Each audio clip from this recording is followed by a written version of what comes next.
আশা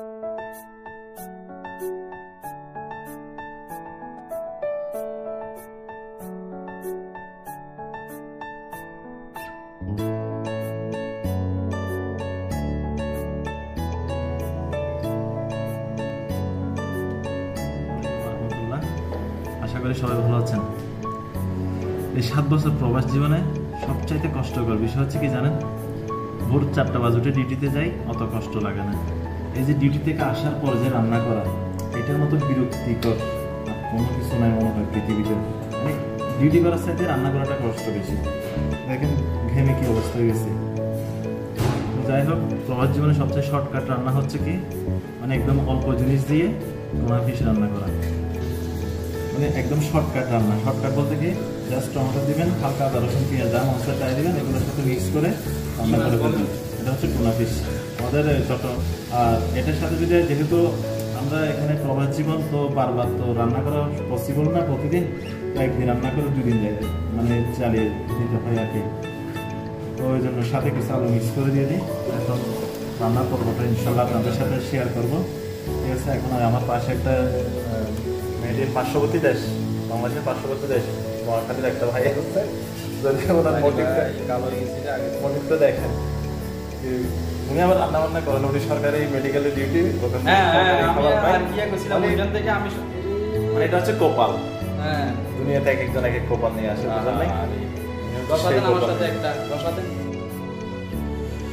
এই যে প্রথমে ভাতগুলা বসে দিলাম, অন্যগুলো রেডি করতে করতে ভাত আর ডিমগুলো হয়ে গেল। এখানে পরিমাণ মতো রসুন এবং 2টা টমেটো, হালকা ধনিয়া পাতা, কিছু পেঁয়াজ, তারপর মরিচ, মানে যার যতটুকু প্রয়োজন আর কি। আমি আমার মতো করে নিলাম, আপনারা আপনাদের মতো করে নিতে পারেন।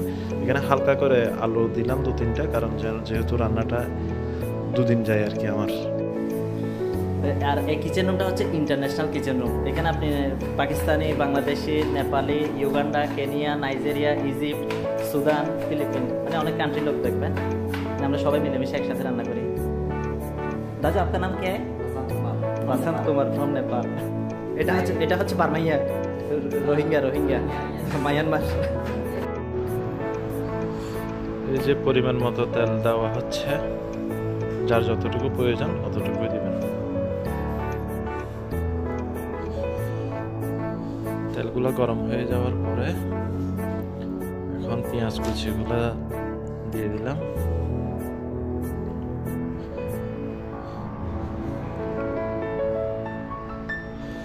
মাছের মধ্যে আসলে আস্ত রসুনের কোয়া কেন দিচ্ছে, অনেকের মনে প্রশ্ন আসতে পারে। আসলে রসুন স্বাস্থ্যের জন্য ভালো, সেই জন্য প্রতিটা তরকারিতে আমি চেষ্টা করি রসুন দেওয়ার। পরিমাণ মতো স্বাদ মতো লবণ দিয়ে দিলাম।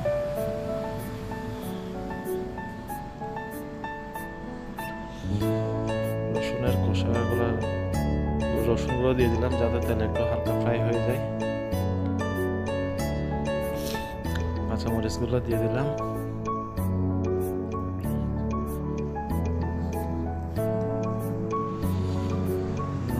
টমেটো 4 ভাগের 3 ভাগ দিয়ে দিচ্ছি, বাকি সামান্য পরিমাণ রেখে দিচ্ছি লাস্টে দেওয়ার জন্য। আর আলু দিয়েছি আসলে বেসিক্যালি একটু তরকারিটার জন্য, একটু এক কথায় বরকত হয় আর কি, যেন 2 দিন যায় আমার। একটু ভালো করে নাড়াচাড়া করে তেলে ফ্রাই করে নিচ্ছি। ওই যে নেপালি রান্না করতেছে।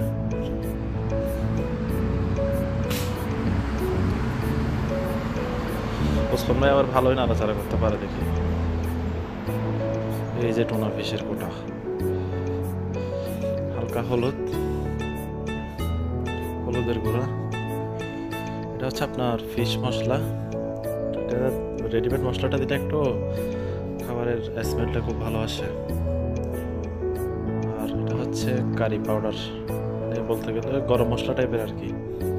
মাছের মধ্যে অ্যাকচুয়ালি এত কিছু দেয় না, আমি দিই, আমার মন চাই দিয়ে, আপনাদের চাইলেও দিতে পারেন, না চাইলেও না দিতে পারেন।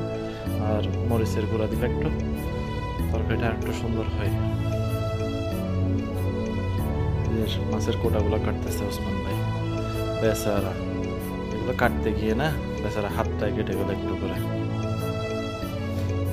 এই যে এখন ওই যে মশলাটা রেডি করছি না, ওটার মধ্যে আলুগুলো দিয়ে দিলাম যেন ভালো করে একটু কষানো যায়। এই যে টুনা ফিশগুলো দিয়ে দিচ্ছি কষানো শেষে। টুনা ফিশগুলো তো এগুলো রেডিমেড, তো এগুলো তো অলরেডি তেল দেওয়াই আছে। 3 কোম্পানির নিছি, যেন 3 ধরনের ভিন্ন ভিন্ন স্বাদ আসে, কিন্তু মিক্স করে দেওয়াতে তো স্বাদটা ডিফারেন্ট হয়ে গেল। একটু ভালো করে নাড়াচাড়া করলাম।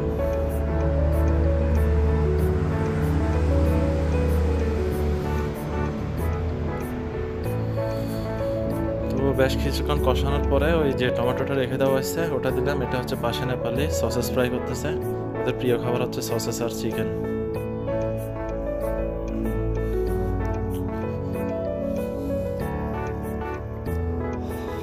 মোটামুটি সিদ্ধ হয়ে আসার পরে নামানোর কিছুক্ষণ আগেই ধনিয়া পাতাগুলো দিয়ে দিচ্ছি।